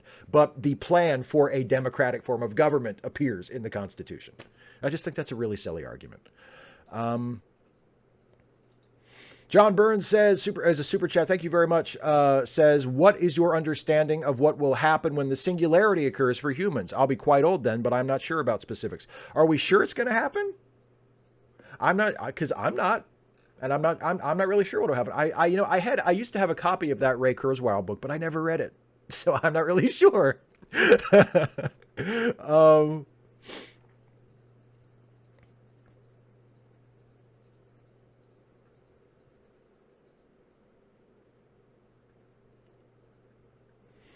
Seth Jones says, where is the picture that is typically above your monitor and what is it? Do I have it in here? The picture that is above my monitor, well, it depends on what picture you're talking about. There's a picture of Captain Kirk from The Enemy Within screaming. That's one. And then, but there's a framed picture on the desk above my monitor, and that is a framed picture of Commander Riker. Um, Jemshin says, "You got the beard after you got married. I don't think you realized the joke you just made." Ha ha! It's pretty good. It's pretty good. Pretty good. Um, Vlog MN, this is an interesting one. The Shat or Chris Pine as Picard. Wow. Um, well, I think all due respect to Shatner, as a performer anyway, as a person, he is often a really, really just a piece of shit. But I would say Chris Pine as Picard because Chris Pine is a far superior actor, and I think Picard demands a certain level of acting talent. So I would go with the better actor. And TOS or Kelvin Universe. If I had to choose, I would say TOS. But I like them both. I don't want to have to choose. But if I had to, if you said I could only keep one, I would choose to pick TO. I would choose to keep TOS. Yeah. Um,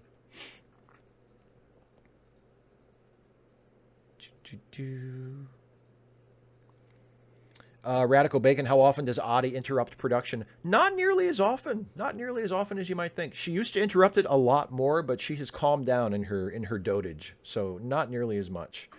255 AD says, could Fox and the like keep the resistance to Medicare for all alive for decades after it's passed? They've kept everyone mad about Obamacare for a decade. Absolutely, they could. Absolutely, they could. 255 AD. Oh, this is a great point. Was not Simon Tarses a Romulan in Starfleet? Yes, he was. Yes, he was. He was, I believe, 1/4 Romulan. So yes, I guess he would count. Although he was not officially an officer, he was an enlisted personnel. So, but yeah, good point. Forgot about poor Simon. Chris H, third try on this question. Sorry, nothing personal. Thank you for reposting it. Trump recently quoted QAnon conspiracies in a TV interview regarding people in the shadows on a plane being investigated. Thoughts? Facepalm 5 material? Yep. I bookmarked it as soon as I saw it. It's probably going to be in Further Misadventures of Lord Dampnut in the next Facepalm 5. And it's ridiculous. It's utterly deranged conspiracy theory bullshit. Angus says, it's Angus. I thought so. Do you like the Scorpion two-parter? It is for me when Voyager worked for the first time. It's okay. I mean, I don't hate it. It's fine. I mean, it's the introduction of Seven of Nine, and she sort of became the writer's favorite character after that, and that gave the show something interesting that it didn't have before, and she eventually became a really, really good character, and I did a whole video about that. But as an episode unto itself, it's fine. It's okay. It's not it would probably not make my top 5 list or top 10 list for best Voyager episodes. I tend not to really like the Borg episodes of Voyager very much because I just feel like it was just one episode after another of just diminishing the Borg as interesting villains. Like every time the Borg showed up on Voyager, they became less and less interesting. So Scorpion's fine. You know, it's fine.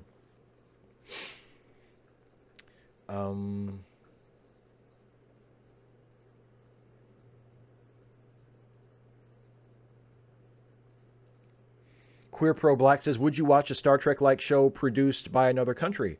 Yeah, potentially. I mean, there may well be many examples that I just haven't watched. So I can't guarantee that I would watch it, but I mean, I could, sure, absolutely. So Radical Bacon says, so someone ran their car into a crowd of protesters. What will Trump say about this? I mean, what did he say about it last time? Did he say anything about it? He probably won't say anything. Or if he does, he'll make some kind of token gesture of sympathy and then go right back into attacking the protesters as anarchists and blaming everything on Antifa and, saying that there's chaos in the Democrat-run city. He'll go right back to his standard fucking bullshit bullet points. Jemshin says, on the subject of the Facepalm 5, how has the Adventures segment not grown to over an hour with each just everything? How do you pare it down every week? Because I don't want the show to take forever either. Actually, I've mentioned this maybe once or twice, and I've talked about this with people in private, especially lately. I have seriously considered not doing the Facepalm 5 anymore, just because preparing it has begun to take such an emotional toll on me. Actually doing the live stream and performing the show is a lot of fun, is great, and is what is probably going to keep me doing it for a while yet. But writing that show, doing research for that show, is so fucking draining. It has become just not fun at all, and I have seriously contemplated just not doing it. So I limit the length of especially of the Trump segment at the end. I try to limit it to maybe at most half dozen things, because I never intended it to be comprehensive. It's not supposed to be comprehensive. I say at the beginning of every one, this is not a complete list. Because I don't want to talk about it all night either. And I certainly don't want to have to sit there for hours and write it so that I can spend a few minutes talking about it. So that's why. Super chat from John Burns. I'm disappointed about the stuff that James Woods has posted on Twitter and mentioned in interviews. He was in a great movie with RDJ as a defense attorney called True Believer. Remember it? I kind of remember that. I don't think I saw that. But James Woods has been in bunch of a ton of great movies. James Woods has been in so many great movies. So it's disappointing to find out, as I have over the last few years, that he's just a massive piece of shit. It's very upsetting because he's a terrific actor and he's made lots of great movies. Flimflamberg says, what current public figure would you like to see play themselves in a current day Star Trek show? Barack Obama. And up there, 255 AD says, will it bother you if Discovery has the Federation no longer existing 1,000 years from now? Kind of like to imagine once we get to Utopia, it'll just go on forever. No, that wouldn't bother me. It wouldn't bother me. I mean, no. As long as the show was good, it wouldn't bother me. There's nothing about that premise that bothers me. It's kind of intriguing, actually. I mean, I don't think that's going to be it. I think we've seen from promotional materials that the Federation will still exist in some form. But no, that wouldn't bother me. Oh, this is a good one from Pedro Noguera. What's best, Peter Cushing as Tarkin, Van Helsing, or Baron Frankenstein? Oh, he played Baron Frankenstein. I think he played Baron Frankenstein more than the others. He played Van Helsing in several films, but I think he played Frankenstein in more than he played. First of all, Tarkin is off the list. Peter Cushing was great as Grand Moff Tarkin in Star Wars, but Peter Cushing, I mean, Grand Moff Tarkin is not even like in the top 10 great Peter Cushing characters or performances. Peter Cushing is, all due respect to Grand Moff Tarkin and how awesome it is that Peter Cushing is in fucking Star Wars, which is fantastic. But it's got to be either Van Helsing or Baron Frankenstein. And I would say Van Helsing. I love Cushing as Van Helsing. I think he makes such a great hero. And the ending to Horror of Dracula, when Van Helsing makes the cross out of the candlesticks and uses them to hold Dracula at bay while the sunlight hits him and he crumbles to dust, is one of my favorite endings to any movie ever. Not just horror movie, but any movie ever. I love the ending to Horror of Dracula. It is so well done. And Peter Cushing as Van Helsing holding the vampire down with the cross while the sunlight kills him is just amazing. And also there's the scene when in the cemetery with the little girl that Lucy was going to kill. And then, he takes off his coat and he wraps the coat around the little girl and he gives her the cross to hold. And he's just so kind and sweet to her and does his best to comfort her in this scary situation. I would say Van Helsing. But the Hammer Frankenstein movies with Peter Cushing as Baron Frankenstein are also absolute fucking classics. I love them so much.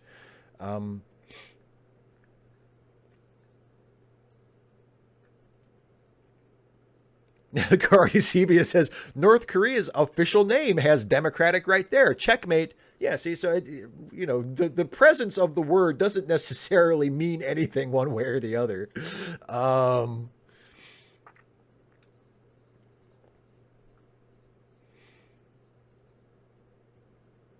Trick Simpson, have you thought of getting a research group for you that would cut down on how much you're hating doing some stuff with the Facepalm 5? See, I don't know if that would necessarily help that much. I have had help the last two shows, actually. Someone has helped me prepare the last two shows, and it has been great, and it's been a very rewarding experience. But when it comes down to it, I still have to sit down and write the show. And that part is draining. And I think it is what it is, you know? Um,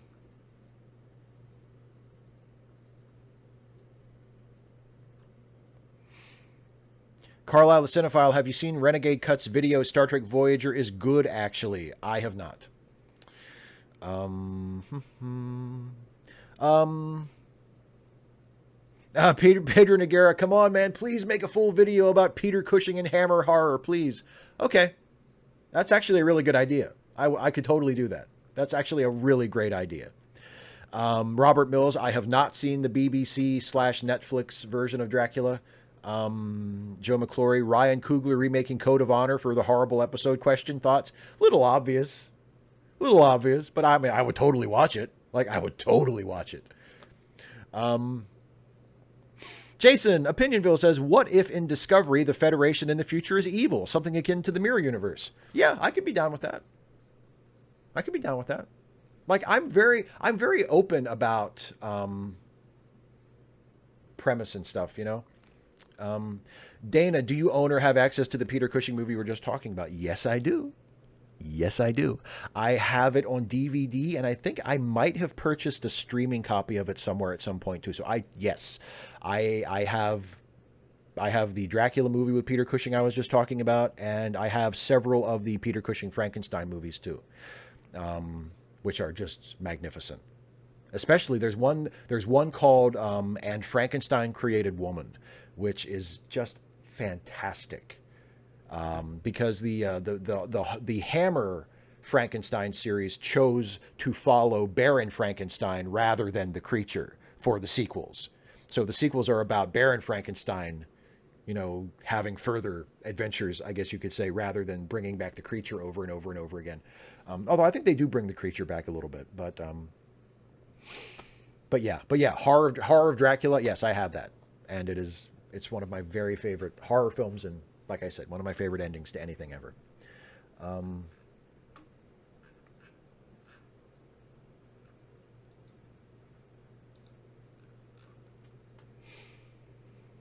Just got another super chat from John Burns who says, seen Bill and Ted Face the Music. Thoughts? People keep asking that. I have not seen it yet.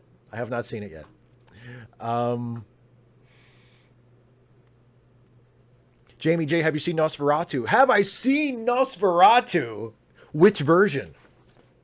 Because there's the original Murnau version, which is just a classic, and there's the Werner Herzog version, which is also a fucking classic. It's difficult to say which one of those I like better, actually, because the Herzog version is so good. Oh my god. But the original silent version is great too. Yes, I have seen and own both versions, and they are both absolutely splendid.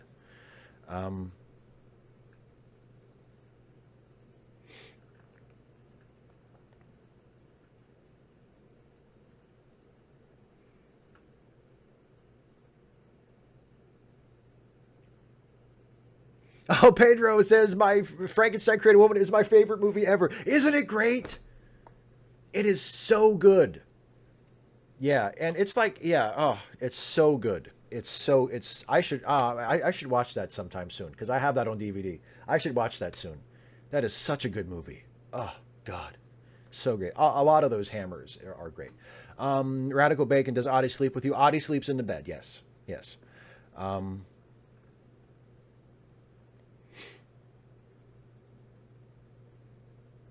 Queer Pro Black says, question, who would you rather own the rights to Star Trek? All of it. CBS has been loathed. Would Netflix or Amazon do a better job, or who would you prefer?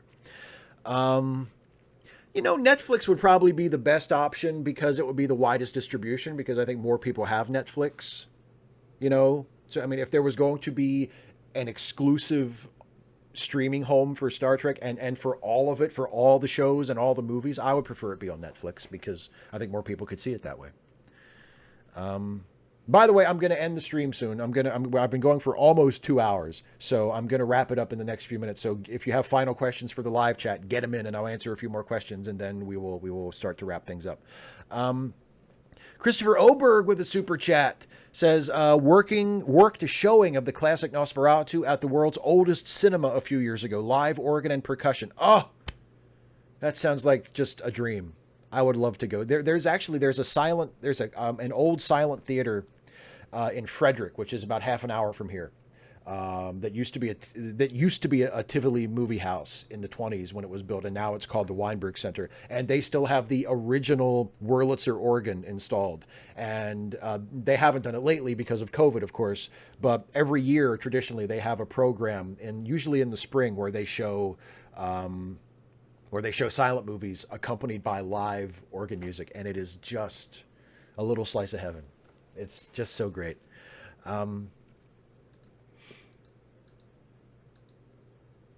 And then here's a super chat from John Burns. Watching lots of Jiminy Glick clips from the early part of this century, and I'd love to see him in court trying to defend himself from harassment claims.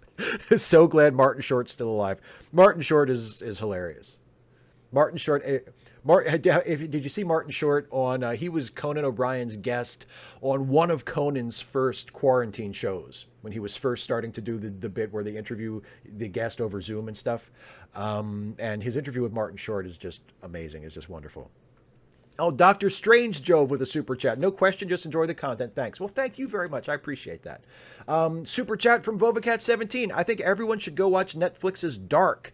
It's in German and produced in Germany. It's the best sci-fi show of 2020, though it is not what you would typically call sci-fi. Good recommendation. I've seen that promoted to me on Netflix many times, but I've never actually watched it. So maybe I should check it out.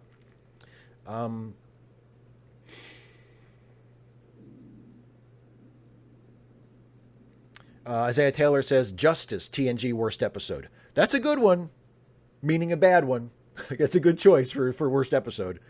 What will you do when COVID is not an issue anymore? I don't know. I mean, eat at a restaurant. Eat at a restaurant. Next year, I'm planning on taking at least one road trip. And I don't know. Maybe I'll take two if I can afford it. I would love to make it out to California sometime and pester Jason in person. I have no specific plans to do that right now, but at some point I would love to do that. If I can get over there before he has a chance to lock the door, and keep me out. But yeah, I'd do a teensy tiny little bit of traveling maybe. Another super chat from John Burns who says, Apple TV showing the first of the Foundation books in a series. Can't wait until I can see it on something other than Apple TV. I don't have Apple TV either. Vovacat17 with another super chat. Thank you very much. Says, Dark is about deterministic time travel. Well, that sounds interesting. Carlisle the Cinephile says, have you seen Hereditary or Midsummer? If so, what are your thoughts on it? I have not seen either one. So sorry, I can't say that. Can't tell you what I thought. Joe McClory, yes. Martin Short and Steve Martin, A Night to Forget I loved it too. Vlog MN, are you looking forward to seeing the Pattinson Batman movie? Yes, I thought the trailer was awesome. 255 AD, you heard the argument that Forrest Gump is right wing because it reworks Forrest for doing what he's told and punishes Jenny for going into counterculture. Yeah, yeah. I think Jason says that in the review. Robert Mills says, to me and Jason, you guys should do a late seating on the movie Night Patrol for movies by bad stand-up comedians. Would that meet our criteria? I'm not sure if that would, but I mean, ultimately it's up to Jason. Carl Eusebia says, what did you think of Shadow of the Vampire? Did it change your experience watching it that you were a big Nosferatu fan? The fact that I am a big Nosferatu fan, made me enjoy it a lot more than I probably would have. I thought it was great. I really enjoyed it. And God, Willem Dafoe is Max Schreck. How could you not love that?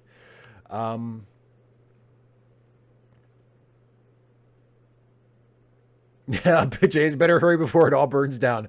Yeah, yeah. Oh boy, isn't it great? What a time to be alive. Jamie J. Oh yeah, do you have a Discord server? Nope. Sean Keen with a super chat. Thank you very much. Also, no question, but love you and your content. You're awesome, dude. Well, thank you very much, Sean. I really appreciate that. Carl Eusebius said, oh, that's the Shadow of the Vampire question. I already answered that. Zeraxis says, take a hike, Steve. No, seriously, you should get outdoors, clear your head, enjoy the fresh air, center yourself, and then return to making videos so all of us consumers can survive. I took a hike, and not really a hike. I took a nice long nature walk just yesterday, actually, and climbed a tree. So I do get out and go outside. Don't worry about that. Dana, are you ever going to show some of your tree pictures on one of your videos? Yeah, sure. I would do it now, but I'm getting ready to end the show, and I don't really feel like loading them into my broadcaster and showing them. But yeah, I would. I did. I did a video. I did a whole video from up in a tree, and then there's a segment in a Stephen Stuffy video from this year where I'm in a tree. So I've done some tree content for the videos, but I could always show some pics. Sure. 255AD says, does not repeating a question word for word mean you won't see it? I thought that was one of the things YouTube did that annoys me and makes Twitch superior. I have no idea. I know that people do post questions word for word repeatedly to make sure I see them. And so that doesn't, it works sometimes. So I don't know.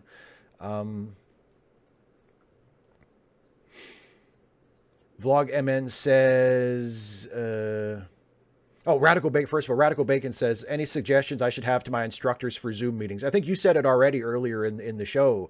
You said, get a fucking microphone. Get an external microphone, please. Super chat from John Burns. My comment about homelessness in a pandemic was about how since COVID hit the U.S., homeless numbers have been ignored. But food is kept healthy or well in refrigeration, not feasible in homes in 1919. Okay. Vlog MN, assuming both of the following actors were still alive, would you see a Dracula Van Helsing movie where Christopher Lee and Peter Cushing switched roles? That would be very interesting.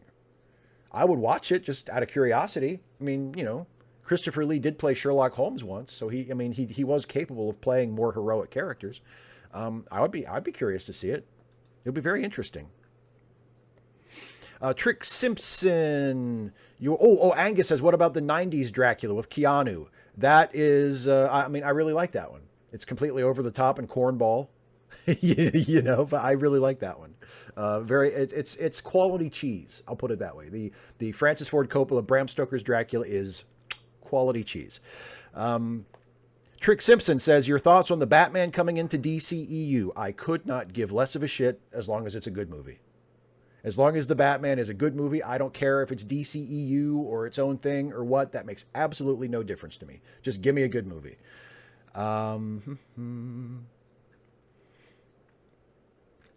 Trick Simpson, is Steve Shives an artist? Not really, not unless you count this shit. If making YouTube videos counts as art, then I suppose I'm an artist, although I would never dare call myself that. No, I would not say I'm an artist.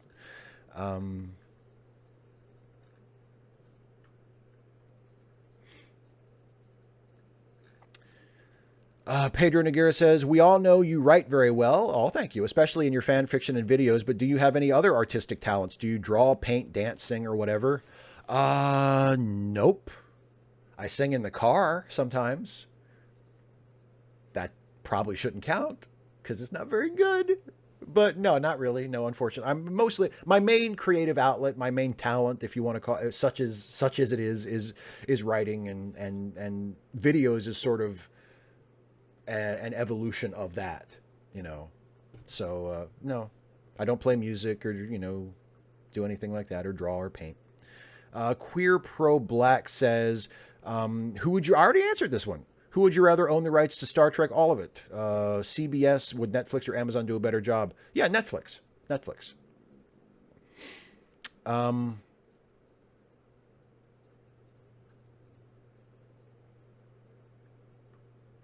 Okay, Dana. Geez, sorry. Okay, I'm an artist. Oh, and Jamie, if you like the last fic, wait till you hear the next one, because I'm working on another one. And when I get that one done, I'm going to read that one too.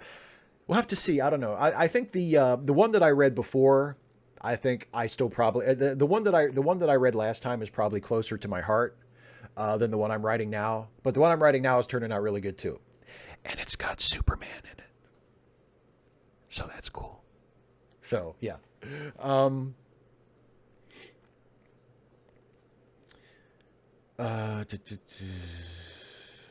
55 AD says, should we not let them throw the book at Kyle Rittenhouse? I feel weird wanting that to happen to a 17-year-old no matter what they've done. Well, I don't know if they should necessarily like put him in prison for the rest of his life, but he should definitely be prosecuted for sure. Some random geek. No, writing is art. Writing is art. You're right. You're right. Pedro Nagiro, you should show us your singing voice with faith of the heart. No, thank you. Some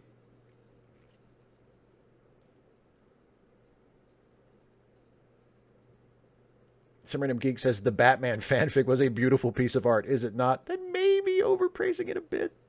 But thank you. I'm glad you think so. Phoenix Espresso. Have you heard about the predicted red mirage on election? I know that's something that Trump is afraid of. I think that's why he is so dead set against mail-in ballots, and that's why he's wanting to make sure that the result is known on election night.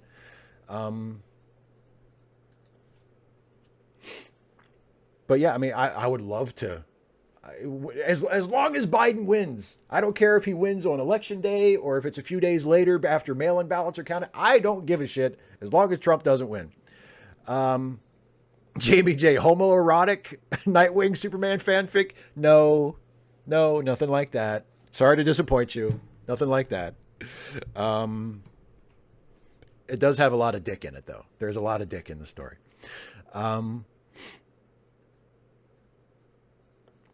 Austin SN, for the love of all that is geeky, please say your Superman fanfic doesn't have him going evil. No, absolutely not.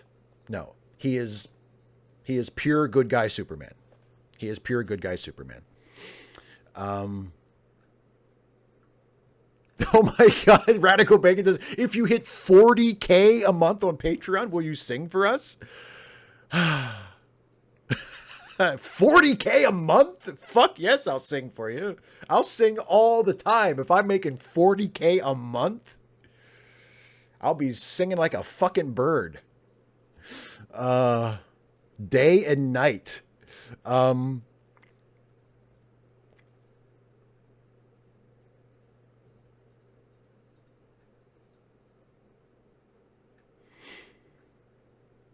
Yes, more dick in the fanfic.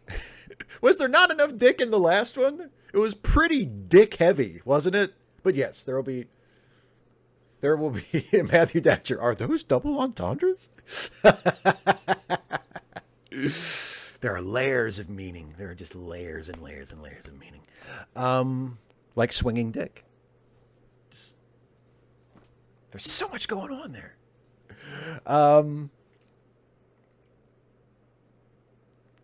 Pedro Nagiro. Okay, so 40K is our goal. Let's share all of Steve Shives' videos so we can sing Faith of the Heart. If I ever get to 40K a month on Patreon, I will sing whatever you motherfuckers want me to sing. That is definitely singing money. And yes, happy Labor Day. I've seen some people mention, and Queer Pro Black just mentioned it again. Happy Labor Day to everybody. Absolutely. 3-day weekend here in the United States. We have our own Labor Day because we're contrary and we don't want it to be too socialist. We don't want to do International Workers' Day. So we had our own Labor Day. Yes, John, it is some big dick energy for sure. Dana says your fans can never ever get enough dick. Well, they're going to get plenty. Super chat from John Burns. How about a superhero idea where the secret identity persona ends up having more interesting adventures than the hero? I think you can kind of do that already. Look, I'll say this: the fanfic story that I'm working on now, Superman is in it, and Superman does stuff. And actually, the next scene I have to write in it is a Superman scene. But there's a lot more Clark in it than Superman. Like we see him as Clark way more often than Superman. So I mean, I've always been really interested in the secret identities. You know, same thing with Batman. I love writing about Bruce and Dick and Tim and, you know, the civilian identities just as much as I like writing about them doing stuff in the costume, for sure. Oh, Crud Butts with a super chat. Thank you very much. Hi, Steve. Here's some money. Thank you very much. I appreciate it.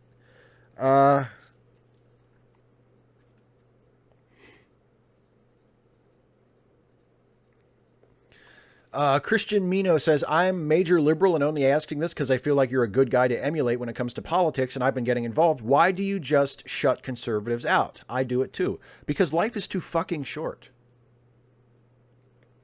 Like that's mainly that's the main reason, because it's not, if I feel like there is no point in talking to someone, if I feel like nothing is going to be accomplished, like it's just going to turn into a circle or to a jerk off session where I'm just saying my opinion and they're saying their opinion and nobody is communicating and nobody's mind is being changed and nobody's perspective is being enlarged. It's just arguing for argument's sake. Life is just too fucking short for that, man. Like I'm just not interested in doing that. I'm sorry. I'm just not interested in doing that. Super chat from John Burns. Once again, thank you very much. A guy who flew from the UK to try and grab a gun from a Nevada cop at a Trump rally with intent to harm Trump in 2016 was sent home to the UK in 2017. Okay, what happened to him then? I'm not sure about. I don't know if I remember that.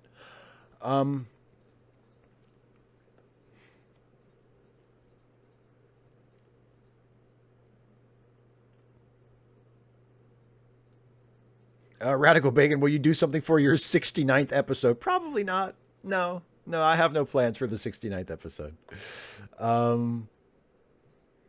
Queer Pro Black, thanks for answering my question. Didn't see the first. Well, you're welcome. I'm glad I got to answer it twice. Dana, wait, you don't like a good jerk off? It is time to end the show. I am going to end the show now. That will be the final question.